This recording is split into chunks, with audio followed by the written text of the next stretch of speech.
Hi, welcome to another episode of Swim for Land, the mental health podcast. My name's Tom and I'm your podcast host. Thank you so much for all your feedback over the past few weeks. It really is great to hear that people are watching and listening to the podcast and getting some identification with the people that I've been speaking to. Now, this week, my guest is a pal of mine who's been a friend of mine for about 25 years. She's become like my wee sister. And she is one of Scotland's top comedians. She's hysterical. We spend quite a lot of this podcast talking about coleslaw. It is Susie McCabe. But before we go over to Susie, I just want to say that I'm not an expert on anything to do with mental health. I'm finding out all this stuff as we go along. So please consult a medical expert if you're having issues. Your GP is a great place to start. Anyway, without further ado, it's Susie McCabe.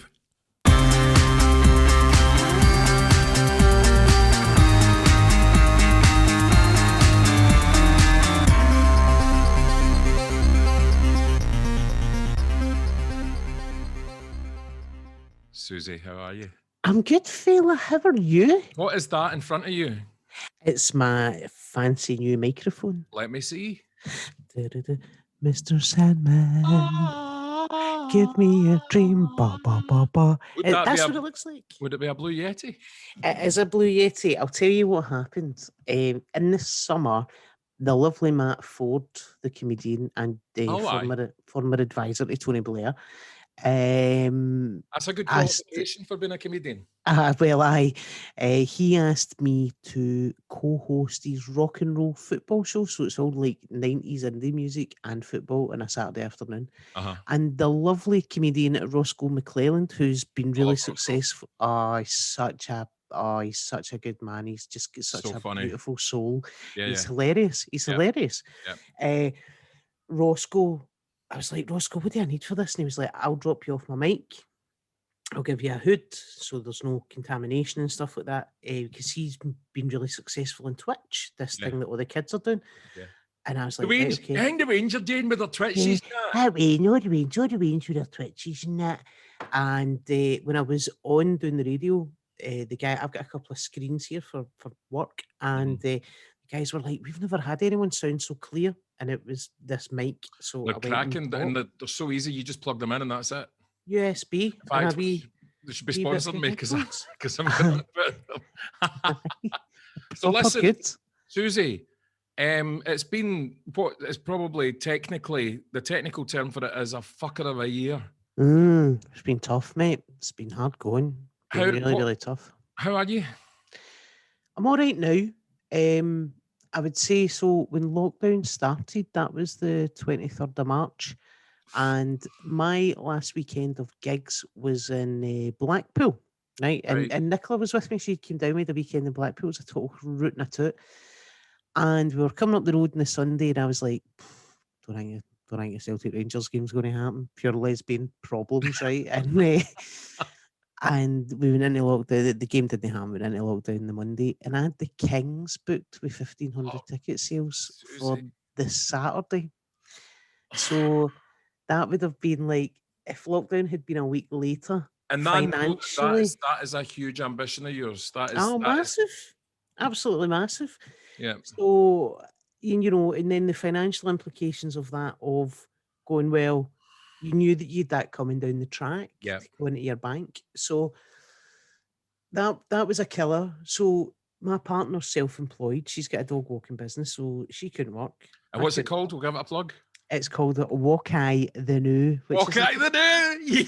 Yes! In fact, there it is up there. Walk-Eye the New. Walk-Eye the New. That's it. Walk-Eye the New. So she couldn't work. I couldn't work. So we decorated. So we stay in a one-bedroom flat. Our flat's been decorated about 14 times. And I say decorated. I was allowed to paint a radiator because her OCD kicked in. But she'd done this like amazing... She described it to me and I was like, aye, no bother, hen. And it was like kind of different shaped triangles, different colours, right? So I was like, right, okay. But she'd like, so we'd done everything white and then she taped the wall using this frog tape stuff, right? And made all these shapes, and then basically took like rainbow colours and done a colour in each bit. And she must have put on about 3 coats for each colour, and then took the tape off, and it's this amazing kind of 3D effect. Wow. So that took ages. And I remember like day 5 of lockdown, she was like, you know, Susie, if I had to be locked down with anyone, it'd be you.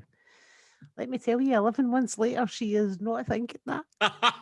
She is not feeling that. Because I remember towards the beginning of lockdown, after that initial 3 weeks, I think the whole humanity started going, oh no, this is murder. What we're going to do. And I remember you messaging me and going, how do I get DJ decks?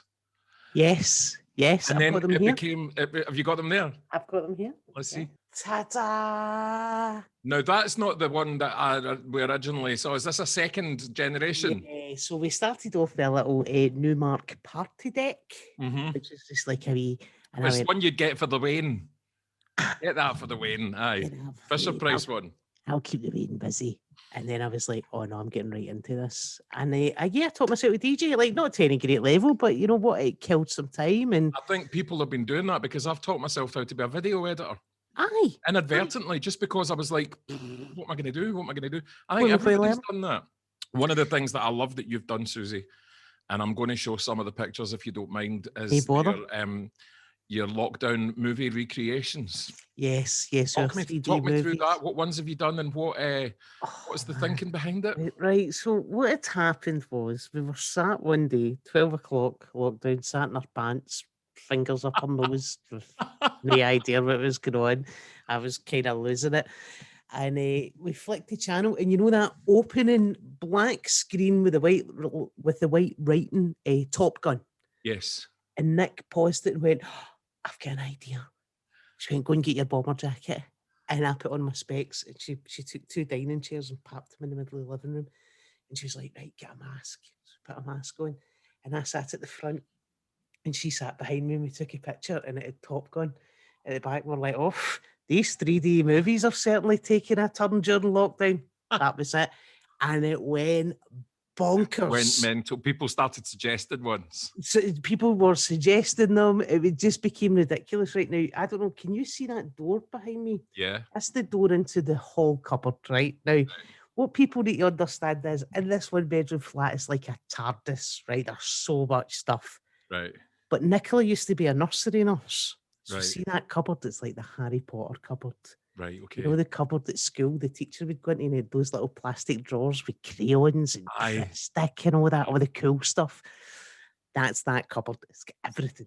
Because I saw you started taking it seriously, right? And I started seeing ones coming up, and I'm going, they've actually bought costumes especially for this photo.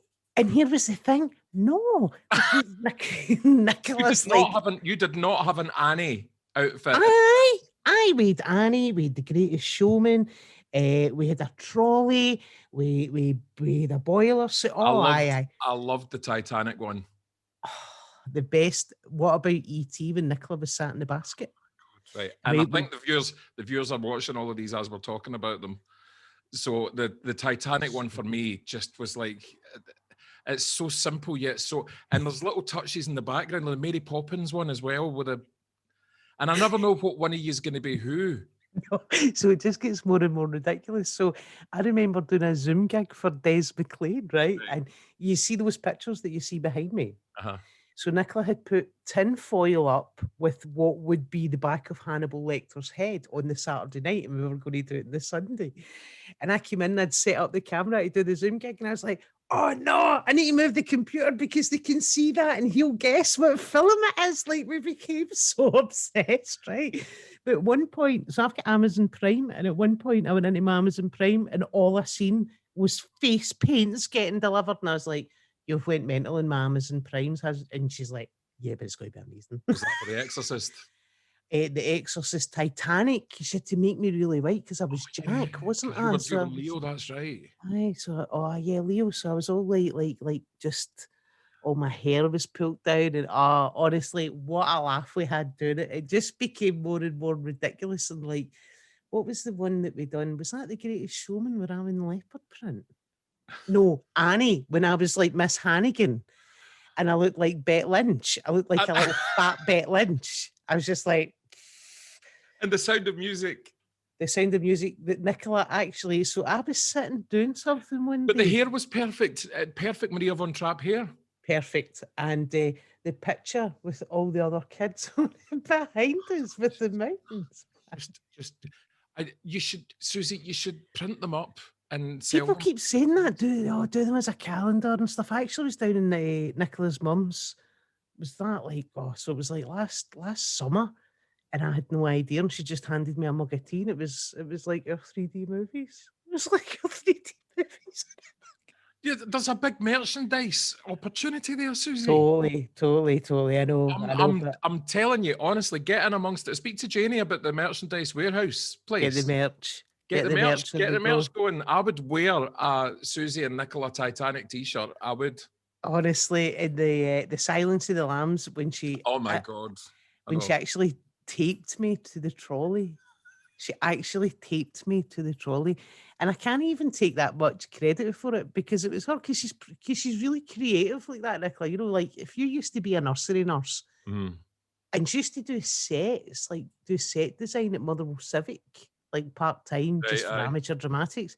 So she's got that in her to go, that even just simple things like taking a picture when you're away, she can just see things. So honestly, what an absolute laugh we had with it. We just had an absolute hoot. And it kept us going.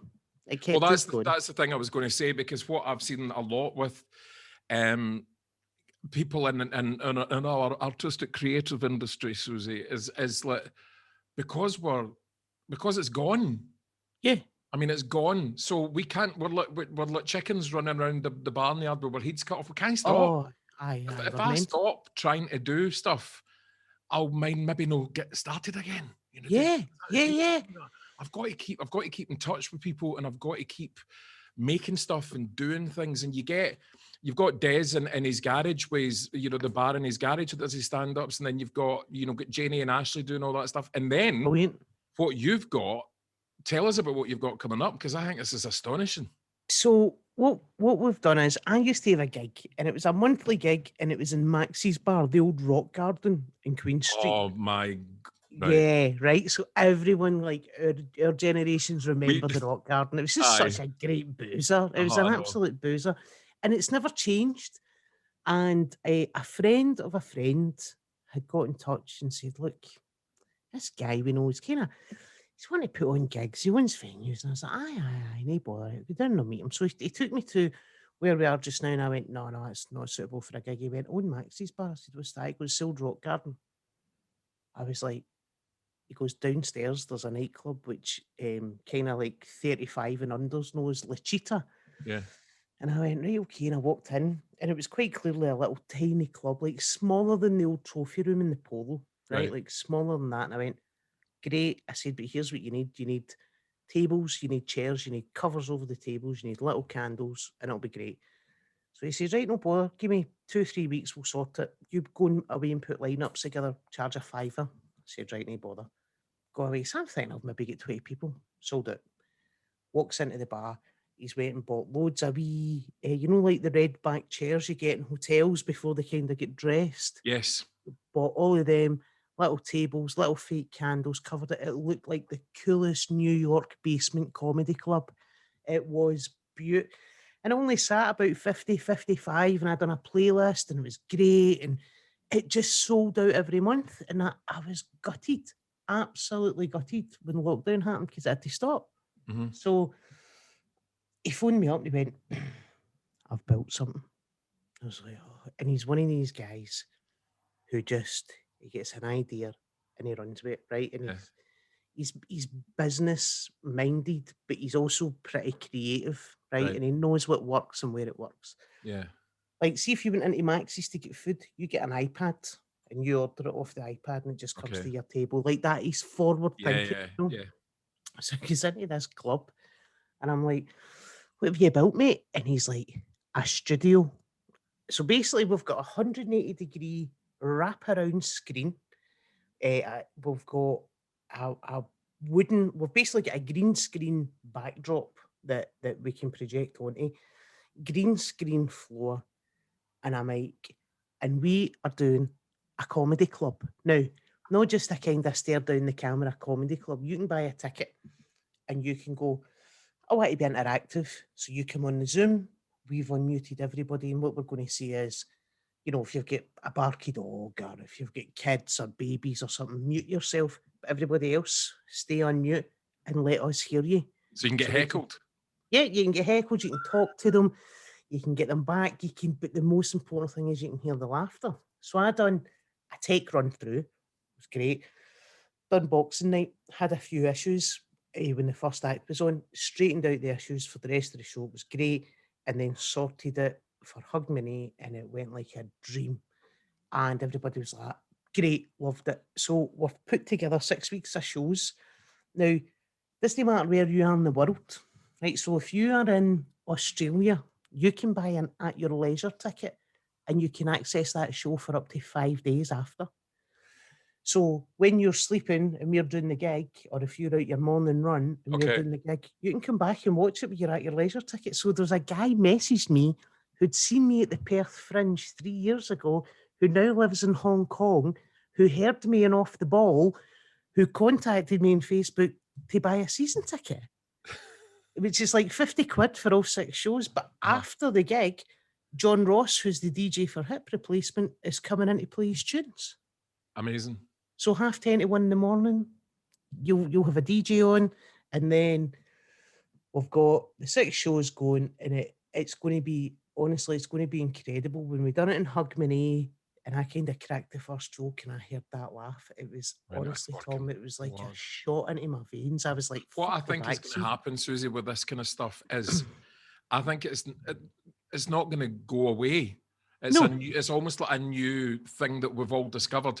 And what I think is great about it is that it's enabling people that wouldn't be able to go to a comedy club, whether it's maybe because they would feel uncomfortable or maybe they physically can't get there, are now able to access it.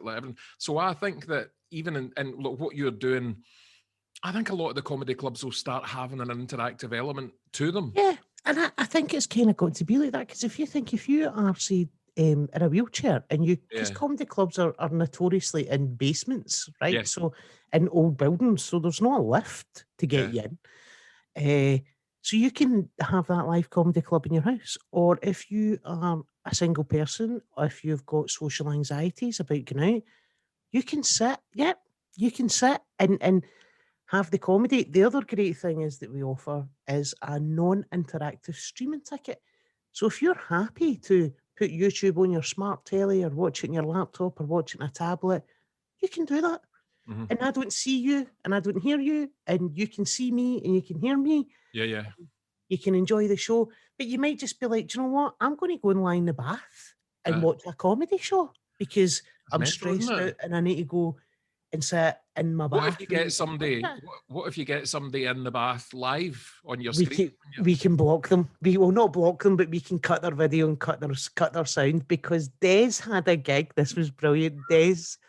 Me and Des done the beer garden tour. That's great. When he was back, we'd done one in not Linlithgow, just next to Linlithgow, and there was a lot of kind of his punters that came to the gig, and he was telling me that this guy tuned in with his Zoom gig, middle of the summer, glass of wine, sat in his jacuzzi at the back, and Des is like, the bubbles are too noisy. You need to mute yourself, but you don't hear your bubbles, do you know? Just sitting in a jacuzzi in Linlithgow. You're like, well, fair dues, lockdown life. So lockdown life, it's like, I've really struggled. I mean, me and you have been pals for, God, how long have we been pals for, Susie? 25 years? Aye. 25 years. Aye. And you know my ins and outs and my ups and my downs and my, and the kind of stuff I've gone through. And it's rough if you're somebody who, it's rough if you're somebody who's got experience of mental health, especially in an abstract situation like this. But what I'm concerned about is people that have never experienced depression or anxiety, maybe experiencing it for the first time because the world's turned upside down. Well, it's one in three of us, and 1 in 3 of us in Scotland. I done a show on mental health, and 1 in 3 of us in Scotland suffer from it. And people are kind of peddling this thing, going, COVID's causing mental health, and you're going, no, it doesn't work like that. Yeah, the Me- situation is. mental health is there, right? And That's what a Dr. Cook was telling me a couple of weeks ago. He says situation everyone has occurs. it. Yeah. Everyone has mental health. And it's like going to the dentist, everybody has to get it checked up. And I think what I think that's happened in the past year is that people are now in an abstract situation that it might exacerbate a word. Yeah. Exacerbate, yeah. Fuck it, who knows? Make it worse. There you Aye, are. Yeah. that's it. Susie, what is your, if you don't mind talking about it, what is your biggest challenge with mental health? Oh, listen, sometimes it's getting yourself out of bed, Yeah. right? Like there are days where you're just like, nah, not today. The past kind of 2 weeks, I was really, really struggling, really, really tough. And then on Sunday, sometimes that switch just flicks, and I had a really good night's sleep. And I woke up at like 8 o'clock on Sunday morning, and Nicola got up to take the dog out, and I was like, I'm just going to get up. And she was like, you don't have to get up. And I was like, yeah, I'm just going to get up. Just got up. And I came in, and I kind of squared up the living room. Not that the house is ever untidy, but it just kind of, just fix the sofa and square stuff up and put stuff away and get in for my shower. And she went out for a run, and I went in for my shower, and I got myself kind of dressed. And she came back, and she was like, oh, do you want me to make something to eat? And I was like, no, I'll get it. And she didn't know that I was making her breakfast. I don't know why she didn't know, but I think she thought I was just making myself something. And I'd made like little just roll pan au chocolats and a little bowl of fruit with natural yogurt, right? And I was like, she's had a really tough time the past couple of weeks with me. She's had a really tough year. Like the past year with me has been really tough. And, maybe it's just nice because sometimes when you're in that mental health bubble, you become really self-absorbed. Yeah. And sometimes you need to kind of go, hold on, I'm having a detrimental effect on other people. And as much as and it's not a case of not reaching out, it's just a case of going, actually, I'm going to go and do something for someone that will make me feel better Yeah. because they'll really appreciate it. Yeah. And sometimes it's that thing. Sometimes you need to reach out for people to subconsciously gift to you, and you kind of feel a bit better about it, and you go, It sort of takes you out of your own head for a while, doesn't it? If you're doing something like that, it makes you more responsible for someone else. I mean, I suppose it's a good thing that no poor bastard has to live with me. Oh my God, could you imagine? I know. So I mean, this past year it's just been me and the cats, but I've found my relationship with the cats changing. I don't shout, get out the road anymore. I go, could you excuse me, please? And I wait to go. And then I say, thanks very much. Cheers, thanks for that. I've got a new respect for them because I'm like that. Do you know, they've had to put up with this crabbit, grumpy, sometimes I wouldn't get out of my bed to go and give them their whiskers until lunchtime. And it's like, that's not fair in them, and of course I know I'm turning into mad cat man, but it must be hard for... There is that. And I think I stay next to a park, a really nice park. So I'll go for walks. And sometimes I really need to force myself. I'm like, yeah, I don't want to go for a walk, it's too cold. Because you've got a new dog, haven't you? Aye, Nicola will be like, do you want to come for a walk with the dog? And I'm like, nah. Whereas, like on Sunday, she's like, do you want to come out for a walk with the dog? And I was like, yep. And she was like, oh, great. And we went for a walk around the park, and like I hurt my back, so we just kind of took it easy, and it was fine, and we chatted away, and it was lovely, and we came back, made a wee cup of tea, and I made a nice dinner. And I think that's got to be, even when you can't lift your head off the pillow, you've got to, and you've got to go and feel water in your face in a shower. You know what I mean? And you've got to like put it's on your about pants. changing your environment quickly. I'd use music for that. If I wake up and I know my head's out to get me, something like Wake Up Boo by the Boo Radleys, or Sound of Music, something like that. Of course. Change my thinking even just a tiny little bit. Normally I'm okay after the cats are fed and I've had a coffee. I tend to wake up in a bad way every day just because reasons, but it's all about getting out of your bed and getting out of the room. And so, I mean, I like sleeping with my windows open, so my room's always freezing. So when I get up and I open my door and it's lovely and warm, it's like Dorothy opening the door to Oz. Aye. And it just changes. It just how you feel. Aye. And that's why, like, you know, when people like go for a cigarette break at work and stuff like that, people, you know, don't understand that taking yourself out and like, see, for that first like 10, 15 minutes in the park, I hate it. I absolutely hate it. And then I'm like, that's fine. And then by the end of it, I'm like, oh, that was cracking. Like the other night, I done that walk on Sunday, on Sunday with Nick. And then on Monday night, I met a friend and she brought a latte and we met at the park and we walked like 5K.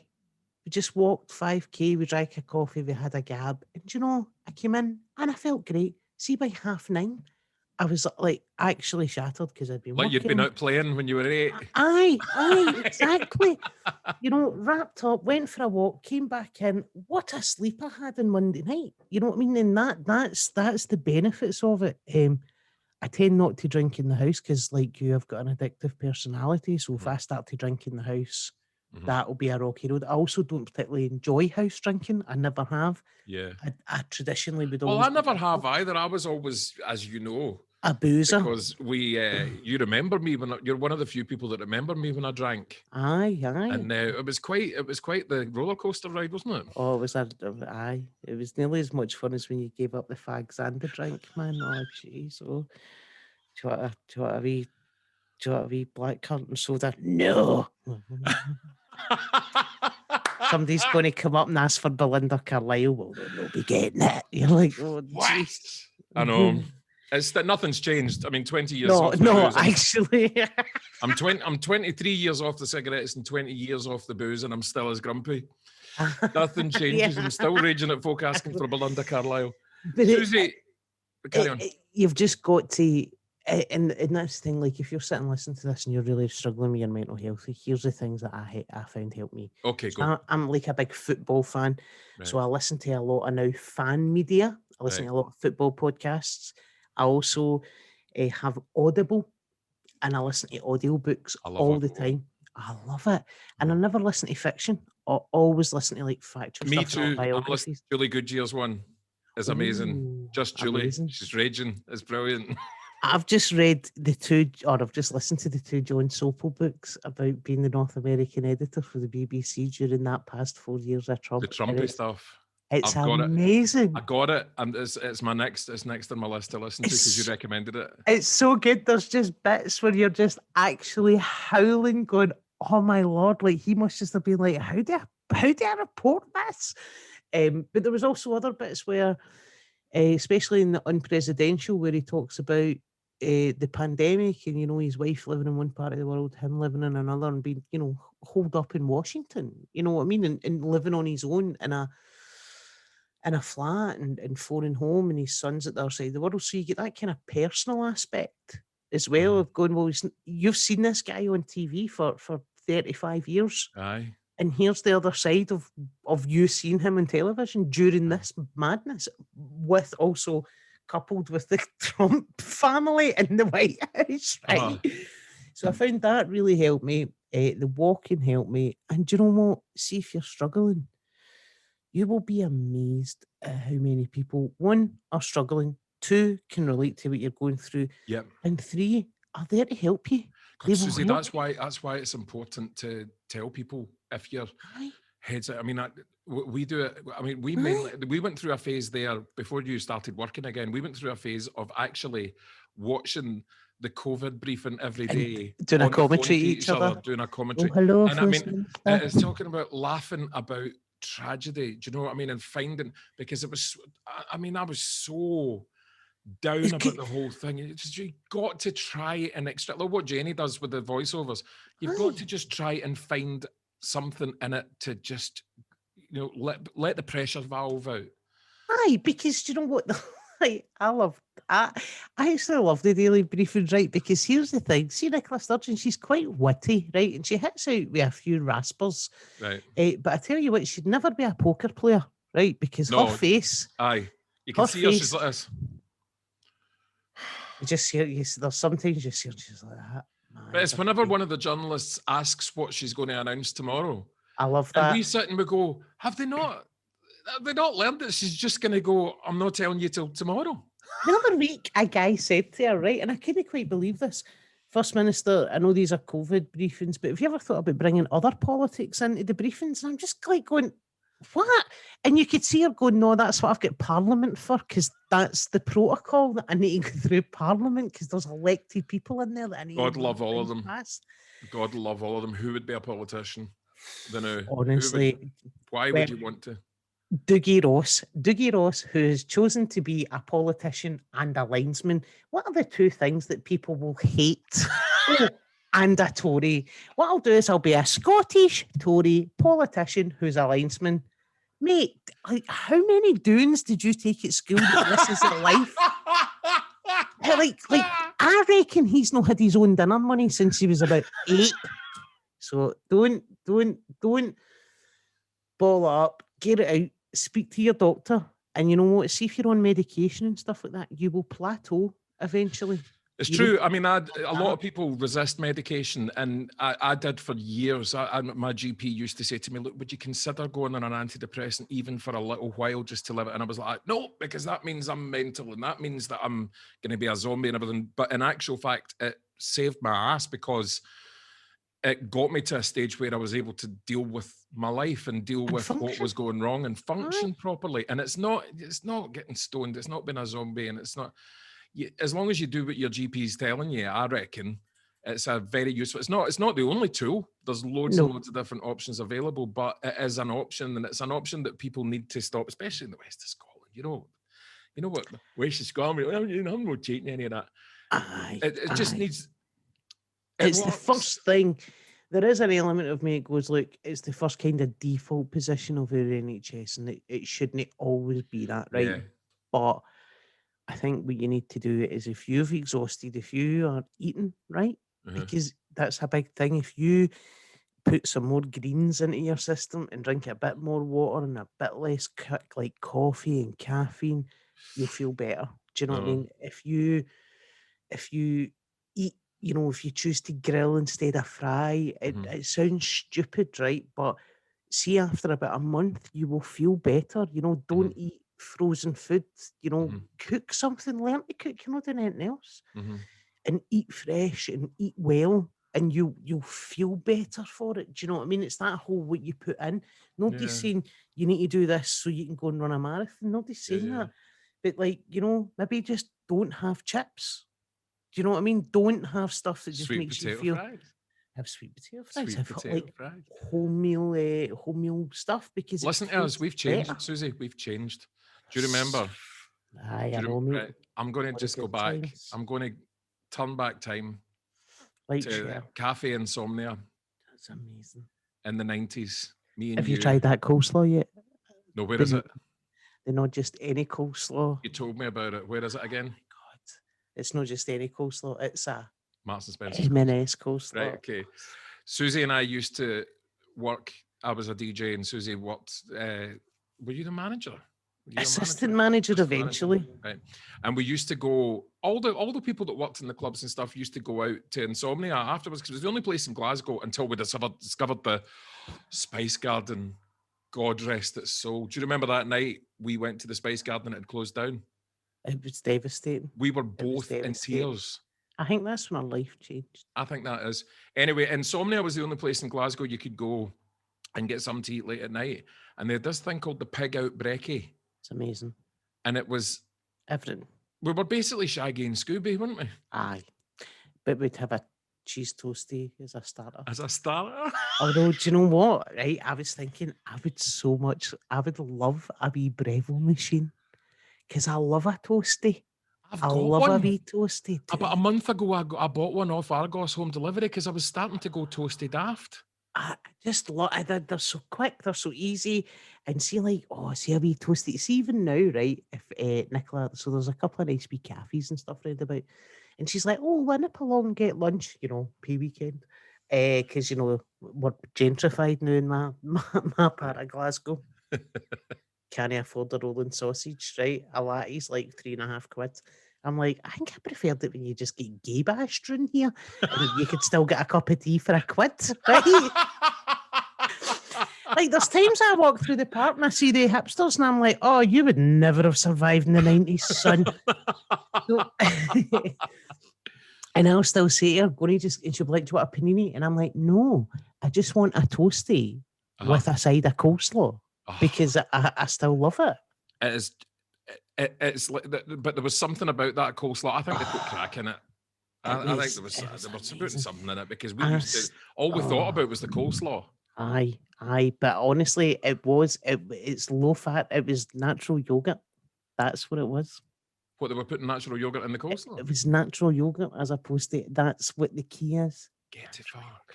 No, do you like scrambled eggs? Aye. So I don't actually like eggs that much, but I like scrambled egg. See if you make scrambled egg, right? So you crack your eggs and you whisk it, don't you? Shouldn't you do that? Right. Shouldn't you do that? A chef told me this, right? Yeah. A chef who works in and has worked in many a famous establishment, right? Crack your eggs into your non-stick pot, right? Your non-stick pan, and just give them like a wee sugar, right? But don't break them up, and put in some creme fraiche or sour cream, right? And just put them on to cook. Give it a wee stir, put them on to cook, a little bit of salt, a little bit of pepper, wee stir. And just as you start to kind of like see it scrambling, it's a little bit wet, just take it off the heat and it still cooks. And then serve it on your slice of toast. And that's how you would get it at the Savoy. It is mwah. I feel another podcast coming on. Before we go, Susie, we need to talk about a revelation I had towards the end of last year. And we haven't really, I don't think we've really discussed this. Right. My road to Damascus moment about football. Yeah. Now, as a wee bit of background, I've always hated football, right? And I hate people talking about it. I hated when I was in an acting job and everybody talked about it in between takes. I would just go, because I never understood why they were excited about it, what they were talking about, or why MD was interested. And I mean, I had this gag with you every time you talked about football. I'd be like that, come on the Clumphers and everything. Aye, totally. Aye. So then, towards the end of last year, I knew Scotland were playing, and I thought I was bored. I mean, it was lockdown madness. I thought, I'm bored. I'm going to. Do you know what I'll do? I'll live stream me watching a football game, and I'll probably last 10 minutes, but it'll be funny. So I went and sat down, get the telly on. It was a big game. It's a big game. Well, I didn't realise that, right, until people started telling me. So I was being snarky for the first 10, 20 minutes going, pretending, oh, well, number 2, blah, blah, blah. And then I started getting kind of, oh, God, man, oh, and I started doing all that kind of stuff, right? And then I started feeling this, like it was like seeing the dolphin in the Magic Eye picture outside Athena after like 51 years. I went, I'm feeling something. What am I feeling? And then I was like that, I'm feeling what everybody that's watching this is feeling. It's like being at the front of an amazing gig. Mm-hmm. And see when that guy, the goalie guy, saved the goal. What was his name? David Marshall. See when David Marshall saved that. It was like, honestly, it was a beautiful, I was Doctor Who regenerating, right? Aye. All of a sudden, I phoned my brother and I was like, Jeff, I'm sorry. I'm sorry I've not been the wee brother that you wanted because I didn't understand. And now I do, right? So then I was like, I get it. I don't understand it any better than I did, but I get why people go mad for it. Caught up in it, yeah. So since then, I've now been like, the football's on. So then I decided I was going to have a team. So I landed on St Mirren, obviously, because it's my family team and everything. And my brother, about 3 weeks after that, he texted me, went, look, I'm outside, come down, I've got a parcel for you. And I went down and he'd bought me all this St Mirren stuff. He bought me a St Mirren towel and a St Mirren t-shirt and all this St Mirren stuff. And it was like that. And then do you know what he did at Christmas? He watched The Sound of Music. Amazing! That's love. That's actual love. I'm watching it. And he'd never seen it because he hates all that, right? Yeah. So he watched The Sound of Music because I watched the football game. So it was like... That's it. And St Mirren are doing well, man. Like, they're doing well. I tell you what, The second I became a St Mirren supporter, they didn't lose for 11 games. Aye. And then look at last week, and look at where I was talking about football. What's happened to me? I know. Listen, you finally became that lesbian that I needed you to be. That's what's happened.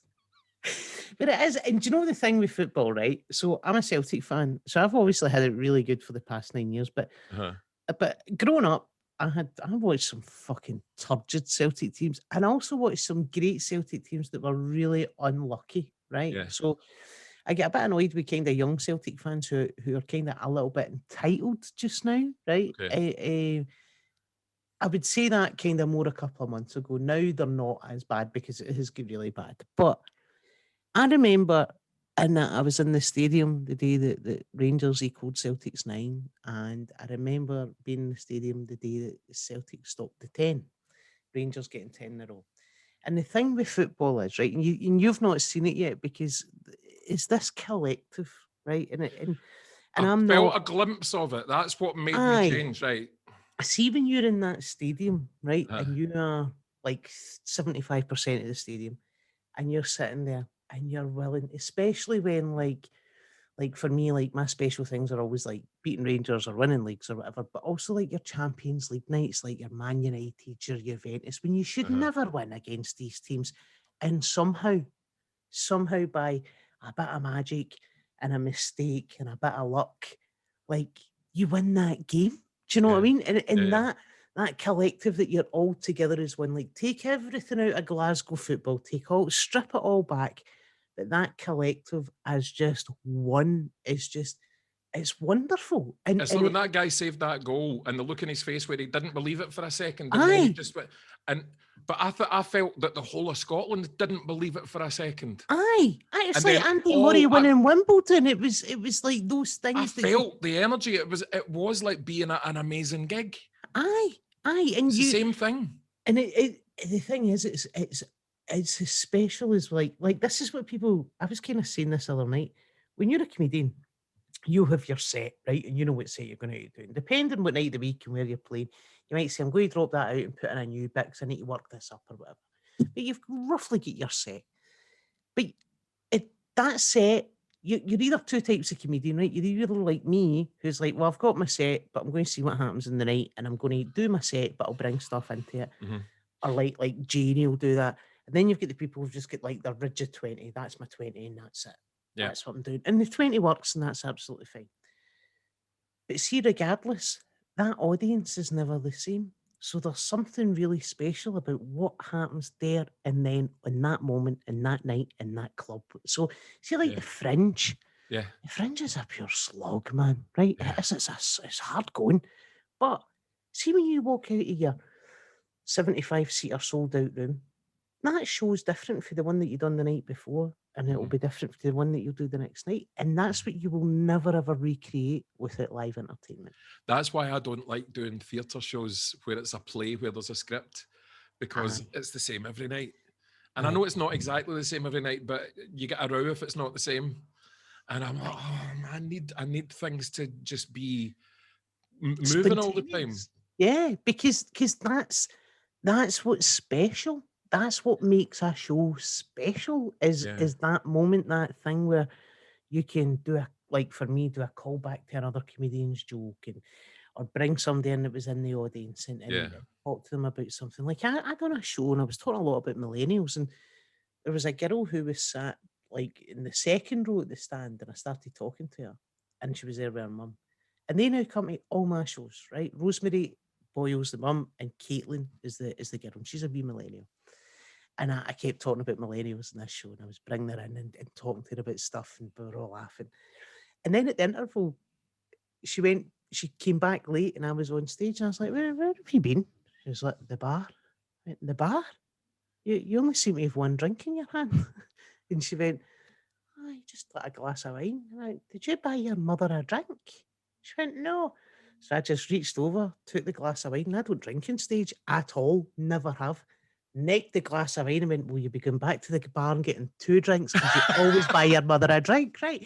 That just wouldn't happen like in any other art form. Do you know what I mean? That you just go and then you put it down, you go, I mean, buy your mother a drink, 'cause I've just drank your wine, and don't ever not buy your mum a drink. Do you know what I mean? Like, that's the thing, do you know? But that would never ever happened in a play, in a No, show. I know. That's why I get grumpy if I'm in a theatre play. Because it's too restrictive, isn't it?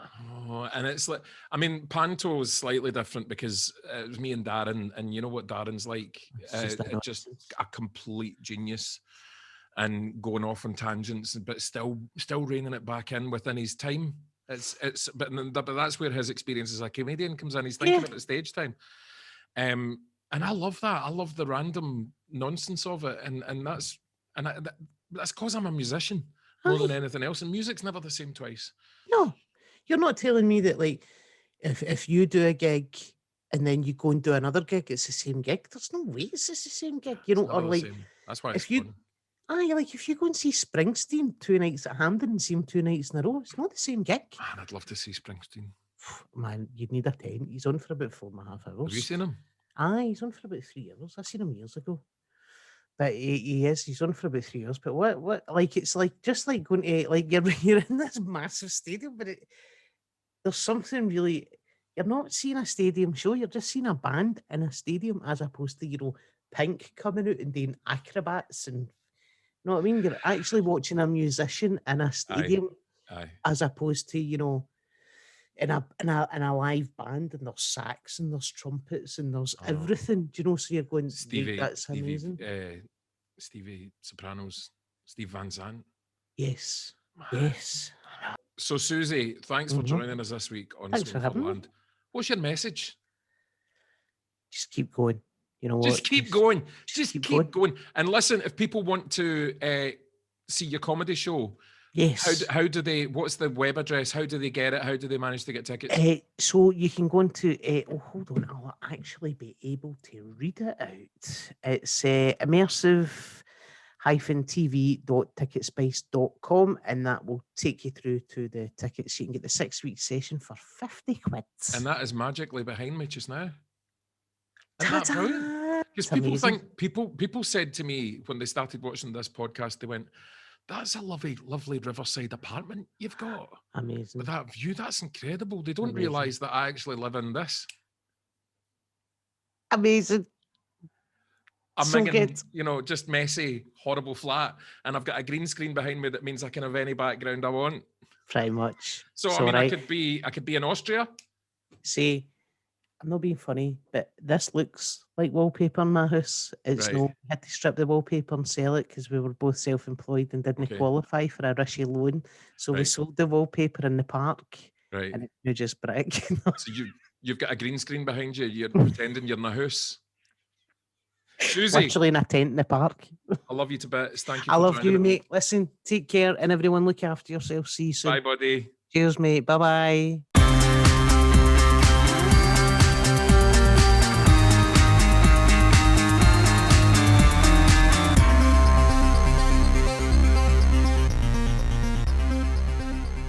Thank you once again. That was fantastic. It was great to catch up.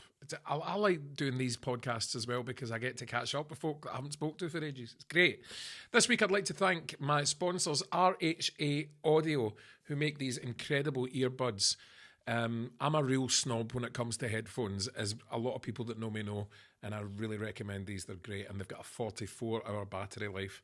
Absolutely fantastic. Next week, my guest is going to be singer-songwriter Cameron Barnes. I can't wait to have a chat with Cameron. But until then, stay safe and keep it heed.